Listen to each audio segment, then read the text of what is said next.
ਉਹ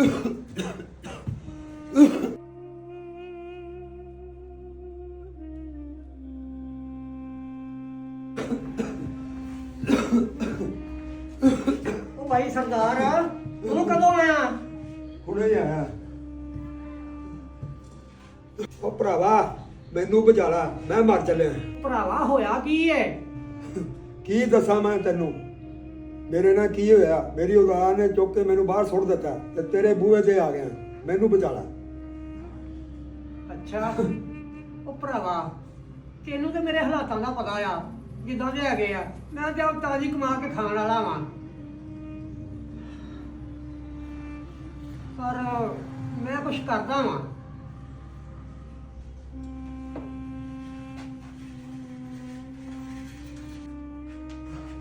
ਉਹ ਭਰਾਵਾ ਪਰੇਸ਼ਾਨ ਨਾ ਹੋਈ, ਮੈਂ ਤੇਰਾ ਕੁਛ ਕਰਦਾ। ਕਿਹਦੇ ਤੋਂ ਮੰਗਾ? ਤੇ ਮੰਗਦੇ ਵੀ ਸ਼ਰਮ ਆਉਂਦੀ ਕਿਸੇ ਕੋਲੋਂ।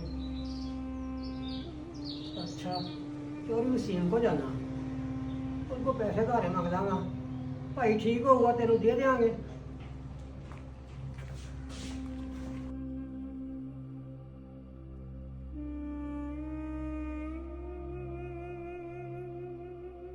ਚੋਰੀ ਸਾਹਿਬ ਮੈਂ ਤੁਹਾਡੇ ਕੋਲ ਕਰਜ਼ ਲੈ ਕੇ ਆਇਆ ਵਾਂ। ਮੇਰਾ ਭਰਾ ਬੜਾ ਬਿਮਾਰ ਹੈ, ਮੈਨੂੰ 1 ਲੱਖ ਰੁਪਇਆ ਉਧਾਰਾ ਦੇ ਦਿਓ, ਮੈਂ ਤੈਨੂੰ ਜਲਦੀ ਵਾਪਸ ਕਰ ਦਿਆਂਗਾ। ਉਹ ਹਮੀਦ, ਲੱਖ ਰੁਪਈਆ ਤਾਂ ਮੈਂ ਤੈਨੂੰ ਦੇ ਦੇਣਾ ਵਾ, ਪਰ ਮੇਰੀ ਇੱਕ ਗੱਲ ਯਾਦ ਰੱਖ ਲੈ, ਮੈਂ ਲੱਖ ਨਾਲ ਲੱਖ ਲੈਣਾ ਹੀ। ਚੌਧਰੀ ਸਾਹਿਬ ਮੇਰੇ ਤੇ ਕੋਈ ਥੋੜਾ ਰਹਿਮ ਕਰੋ, ਮੇਰਾ ਭਰਾ ਬਿਮਾਰ ਹੈ, ਮੈਂ ਉਹਦਾ ਇਲਾਜ ਕਰਾਉਣਾ ਸੀ। ਉਹ ਬਾਬਾ ਸਾਨੂੰ ਰੋਣਾ ਧੋਣਾ ਨਾ ਸੁਣਾ, ਲੈਣੇ ਨਹੀਂ ਠੀਕ ਏ, ਨਹੀਂ ਲੈਣੇ ਤੇ ਜਾ ਆਪਣਾ ਕੰਮ ਕਰ ਜਾ ਕੇ। ਠੀਕ ਹੈ ਚੌਧਰੀ ਸਾਹਿਬ, ਮੈਂ ਲੱਖ ਨਾਲ ਲੱਖ ਤੈਨੂੰ ਦੇ ਦਿਆਂਗਾ, ਤੁਸੀਂ ਮੈਨੂੰ ਪੈਸੇ ਦੇ ਦਿਓ।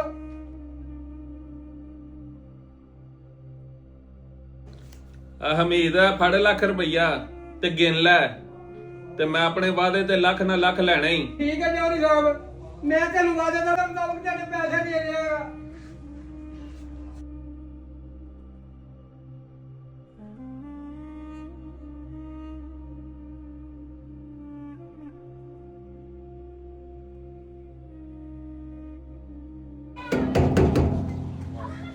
ਪਾਮੀਦ ਉਹ ਪਾਮੀਦ ਅੰਦਰੋਂ ਤਾਂ ਯਾਰ ਆਵਾਜ਼ ਹੀ ਨਹੀਂ ਆਉਂਦੀ। ਕੀ ਗੱਲ ਅੰਦਰ ਘੁੱਟਾਂਗਾ ਆਪਣਾ ਹੀ ਘਰ ਆ ਜਾ।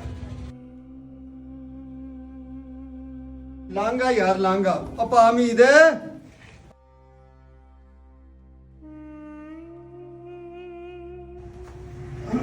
अस्सलाम वालेकुम। अस्सलाम वालेकुम। ਵਾਲੇਕੁਮ ਸਲਾਮ। ਭਾਈ ਮੀਤ ਕਿੱਥੇ ਨੇ ਜੀ? ਪਤਾ ਨਹੀਂ ਬਾਹਰ ਨੂੰ ਗਿਆ। ਤੇ ਤੁਸੀਂ? ਮੈਂ ਉਹਦਾ ਵੱਡਾ ਭਰਾ। ਅੱਛਾ ਅੱਛਾ, ਤੁਹਾਡੀ ਤਬੀਅਤ ਠੀਕ ਨਹੀਂ ਲੱਗਦੀ? ਹਾਂ ਮੈਂ ਬਿਮਾਰ ਆ ਯਾਰ, ਮੇਰੀ ਔਲਾਦ ਨੇ ਮੈਨੂੰ ਨਾ ਬਾਹਰ ਕਰਤਾ ਕਰੋ। ਅੱਲਾਹ ਤਾਲਾ ਖੈਰ ਕਰੇ, ਅੱਲਾਹ ਸਿਹਤ ਦੇਵੇ। ਤੇ ਭਾਈ ਮੀਤ ਕਿੱਧਰ ਗਏ? ਬਾਹਰ ਨੂੰ ਗਿਆ। ਅੱਛਾ, ਹੁਣ ਭਾਈ ਤਾਂ ਹੈ ਨਹੀਂ ਤੇ ਫਿਰ ਉਹਨਾਂ ਦਾ ਇੰਤਜ਼ਾਰ ਕਰਨੀ ਵੀ ਚਾਹੀਦਾ। ਆਪਾਂ ਬੈਨੇ ਪਾਮੀਦ ਆ ਜਾਂਦਾ ਯਾਰ। ਅੱਛਾ ਚਲੋ ਠੀਕ ਲੈਣੇ। ਅੱਛਾ ਅੱਲਾਹ ਤੁਹਾਡੇ ਤੇ ਕਰਮ ਕਰੇ, ਅੱਲਾਹ ਤੁਹਾਨੂੰ ਸਿਹਤ ਦੇਵੇ, ਅੱਲਾਹ ਤਾਲਾ ਕਰਮ ਕਰੇ। ਤੇ ਕੀ ਤੁਹਾਡੇ ਔਲਾਦ ਨਹੀਂ, ਤੁਹਾਡੇ ਬੱਚਿਆਂ ਨੇ ਮਤਲਬ? ਉਹਨਾਂ ਨੇ ਮੈਨੂੰ ਘਰੋਂ ਬਾਹਰ ਕੱਢ ਦਿੱਤਾ। ਭਰਾ ਦੇ ਘਰੇ ਆ ਗਿਆ ਹਾਂਜੀ, ਕਿ ਸ਼ਾਇਦ ਇਹ ਮੇਰਾ ਇਲਾਜ ਰੂਜ ਕਰਾ ਲਵੇ।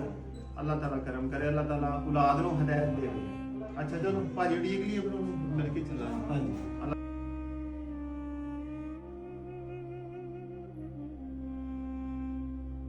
ਵੀ ਠੀਕ ਆ, ਕੀ ਹਾਲ ਆ? ਵਾਲੇਕੁਮ ਸਲਾਮ। ਬਾਬੂ ਕੀ ਹਾਲ ਹੈ? ਠੀਕ ਹੋ? ਠਾਕ ਵਧੀਆ ਤਰ੍ਹਾਂ ਦੀ। ਕੀ ਹਾਲ ਹੈ? ਸ਼ੁਕਰ ਅੱਲਾਹ ਦਾ ਬਾਬਾ। ਅੱਜ ਨਾ ਹੋਗਾ। ਬਾਬਾ ਨੂੰ ਦੱਸਿਆ ਹੀ ਨਹੀਂ ਭਾਈ ਬਿਮਾਰ ਰਹਿੰਦਾ ਵਾ। ਯਾਰ ਅੱਜ ਹੀ ਆਇਆ ਏ। ਅੱਛਾ, ਤੇ ਤਬੀਅਤ ਇਹਨਾਂ ਦੀ ਵਾਵਾ ਖਰਾਬ ਲੱਗਦੀ ਹੈ, ਤੇ ਕਿਸੇ ਨੂੰ ਆਪਾਂ ਚੈੱਕ ਕਰਾਈਏ ਇਹਨਾਂ ਨੂੰ ਡਾਕਟਰ ਕੋਲ। ਹਾਂ ਠੀਕ ਆ, ਇਹਨੂੰ ਚੈੱਕ ਕਰਾਉਣੇ ਆ। ਮੈਂ ਚੋਰੀ ਵਸੀਮ ਕੋ ਗਿਆ ਸੀ, ਅੱਛਾ। ਉਹਦੇ ਕੋਲੋਂ ਲੱਖ ਰੁਪਇਆ ਲੈ ਕੇ ਆਇਆ। ਅੱਛਾ। ਉਹਨੇ ਕਿਹਾ ਮੈਂ ਲੱਖ ਨਾਲ ਲੱਖ ਲੈਣਾ ਆ ਵਿਆਜ। ਉਹਨੇ ਕਿਹਾ ਬਿਮਾਰ ਤੁਹਾਡਾ ਆ, ਸਾਡਾ ਕੋਈ ਨਹੀਂ, ਖੜਦੇ ਆ ਤੇ ਲੈ ਜਾਓ, ਨਹੀਂ ਖੜਦੇ ਨਾ ਖੜੋ। ਹੁਣ ਮੈਂ ਉਹਦੇ ਕੋਲ ਲੱਖ ਰੁਪਇਆ ਲੈ ਕੇ ਆਇਆ ਤੇ 2 ਲੱਖ ਉਹਨੂੰ ਵਾਪਸ ਕਰਨਾ ਆ। ਅੱਛਾ ਭਾਈ ਮੀਰ ਦਾ ਹਰ ਮੌਕਾ ਹੀ ਇਦਾਂ ਦੇ ਹਾਲਾਤ ਹੀ ਇਸ ਤਰ੍ਹਾਂ ਦਾ। ਹੁਣ ਇਹਨੂੰ ਆਪਾਂ ਬਿਮਾਰ ਵੀ ਨਹੀਂ ਤਾਂ ਕਰ ਸਕਦੇ, ਇਲਾਜ ਵੀ ਤਾਂ ਜ਼ਰੂਰੀ ਹੈ। ਚਲੋ ਅੱਲਾ ਕਰਮ ਕਰੇ, ਇਹ ਬਿਹਤਰ ਹੋ ਜਾਊਗਾ ਤੇ ਉਹਦੇ ਪੈਸੇ ਵੀ ਮੋੜੇ ਜਾਣਗੇ। ਹਾਂਜੀ, ਤੁਸੀਂ ਇਹਨੂੰ ਚਲੋ। ਹਾਂਜੀ ਹਾਂ ਲੈ ਕੇ ਚਲੋ। ਚੱਲਦੇ ਆ ਜੀ।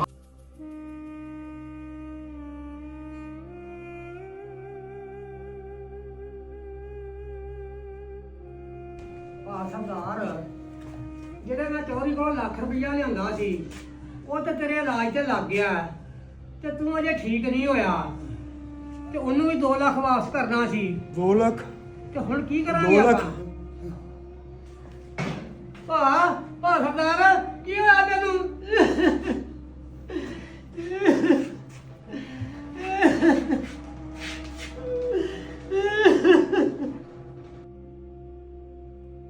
ਓ ਹਮੀਦ ਓ ਹਮੀਦ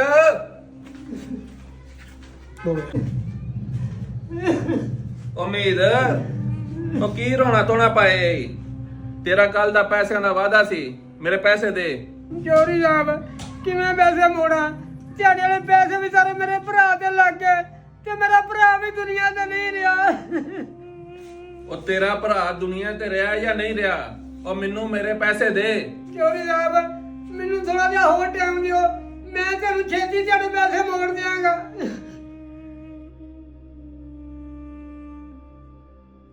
ਉਹ ਮੈਨੂੰ ਮੇਰੇ ਪੈਸੇ ਚਾਹੀਦੇ ਨੇ ਉਹ ਚੋਰੀ ਉਹ ਤੂੰ ਕੌਣ ਹੈ ਉਹ ਤੂੰ ਰੌਲਾ ਕੀ ਪਾਣ ਡਿਆ ਹੈਗਾ ਕੀ ਗੱਲ ਏ ਉਹ ਭਾਈ ਹਮੀਦ ਨੇ ਮੇਰੇ ਕੋਲ ਲੱਖ ਰੁਪਈਆ ਲਿਆ ਸੀ ਮੈਂ ਉਹਦੇ ਕੋਲ ਪੈਸੇ ਲੈਣ ਆਇਆ ਵਾਂ ਕੱਲ ਦਾ ਉਹਦਾ ਵਾਅਦਾ ਸੀ ਉਹ ਚੋਰੀ ਚੁੱਪ ਆ ਫੜ ਆਪਦੇ ਪੈਸੇ ਤੇ ਗੇਟੋਂ ਬਾਹਰ ਹੋ ਜਾ